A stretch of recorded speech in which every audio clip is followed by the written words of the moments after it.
Welcome to Buzz on Veterans. I'm your host, Chris Budihas. And today in our studio we have Shauntai Arrington from Wayman Community Development Corporation. Shauntai, welcome. Thank you for having me. Thank you for your service, first of all. So tell us about where you're from, what you did in the military, and your post-military career. What have you gotten into? Okay, so I am right up the road. I'm from Orange Park, Florida. Orange Park, Florida. That's right. Go Raiders. Go OP. Both went to the same high school. Swords up. Couple years difference, though. Yeah. I graduated from high school there, and then I enlisted into the Army back in 2000. Yeah. And about 2015, I left active duty. And I went into the reserves, so I finished out my last 6 years in the reserves, and That's I retired awesome. at 21 years. Yep. Congratulations. That's Thank you. awesome. Not everybody gets there, right? I know. I thank God all the time. I'm like, I made it. And what job did you do while you were in the Army? I was a 35 Fox, which is an all-source intelligence analyst. So very smart. I loved it. I like that. Sometimes I have my moments. Yeah. I loved it. I love being an analyst. So. That's great. Yeah. And so tell us about your journey. You know, you retired, and how did you get to what you're doing now? Okay, so about the last 18 months of my service, I started. I went into a master's program. Okay. I started to think about, okay, oh wow, what do I want to do now?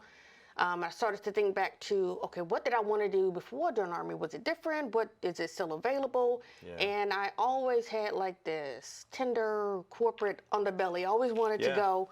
So I was like, okay, great, I'll go into HR. So I started to pursue my Master's in Human Resource Management. Okay. And when I finished with that, I taught a little bit during that time as a teacher. And then I landed a program management role with Wayman Community Development Corporation. And what does Wayman do? They are responsible for the after-school programs. We have 6 schools that we're contracted now through Duval. Okay. And I manage the after-school program for Wayman Academy of the Arts. That's awesome. It is.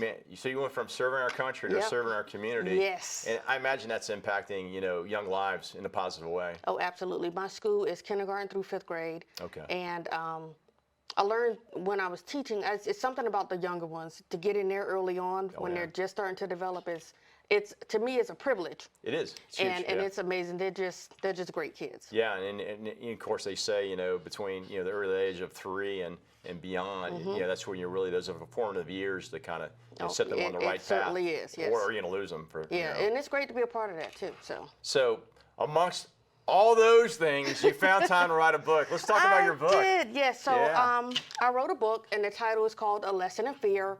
And I like to call it a conversation. I'm having a conversation with my readers about the impact that fear can have on your life, good and bad. How you can use it to veer into something positive. So when I first got out, I struggled a lot. I did have trouble finding a job. I had a lot of regret. I'm like, oh my gosh, did I make the right choice? What have I done? Yeah. And in between that, I had a bout of alcoholism. I started to drink a lot. And I was like, I've got to get out. I've got to do something. This is not going to work. This is not me. This is not where I want to be. And I started to kind of examine where I had been. What did I do? What didn't I do? How do I get unstuck? Yeah. And what I found was there was it seemed like every area where I made the wrong decision, it was based in fear. And I was like, wow, fear has really, messed me up. And I wanted to figure out how to not allow fear to continue to control my life. But I also wanted to help some other people too. Because I thought, okay, there's got to be, if I'm feeling this, if I'm experiencing these things, there's got to be at least one person on this planet, that's going through it. So so let me help them too, and I did. So and like I said, it's a conversation. So I was very nervous about writing it. But once it was done, I knew I had done the right thing. That's good. So what I like is so I was out before, and then I came back in the military, and I see you can become very lost because we come in the military. There's like 300 of us at one time go through basic training. Then we leave as an individual, and then you lose this network. We complain about it when we're in service, right? Like, oh, that platoon sergeant, whoever it may be, first sergeant. But the reality of it is, it's kind of like bumpers. It keep you on azimuth, and you're protected in a way. And now you're on your own. Exactly. And what I found with the veteran community, especially here in Jacksonville and the surrounding areas, there's a strong bond. And if we can lean on each other in various ways through networking and emotional support, there's different ways to do that. So you're really telling your story, but in a way somebody say, well, it's not just me. It's not just you. We're not alone. We're not alone at all. Yeah, because unfortunately, veteran suicide, 22 a day.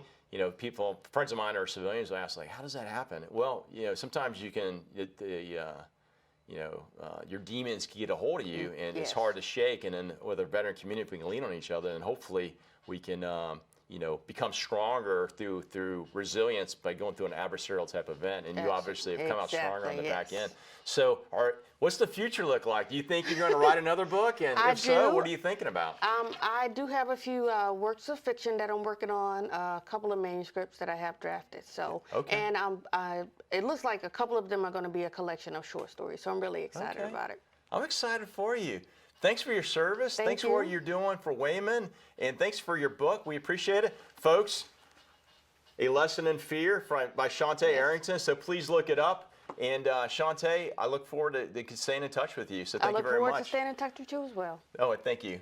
So, hey, folks, today's episode is brought to you by Operation Barnabas, a great nonprofit out there in Clay County that continues to help our veteran community for folks that are struggling and need to get back on their feet. So please check them out at operationbarnabas.com.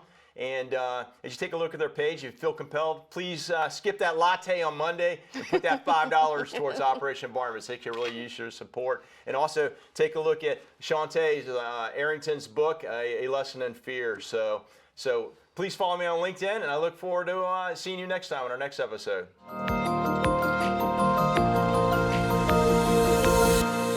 Operation Barnabas is a veterans ministry, started in 2017 with the purpose of helping our veterans that kind of got left behind, and they've struggled with addictions, PTSD, suicidal thoughts, those kind of things, helping them get whole again through one-to-one mentorship.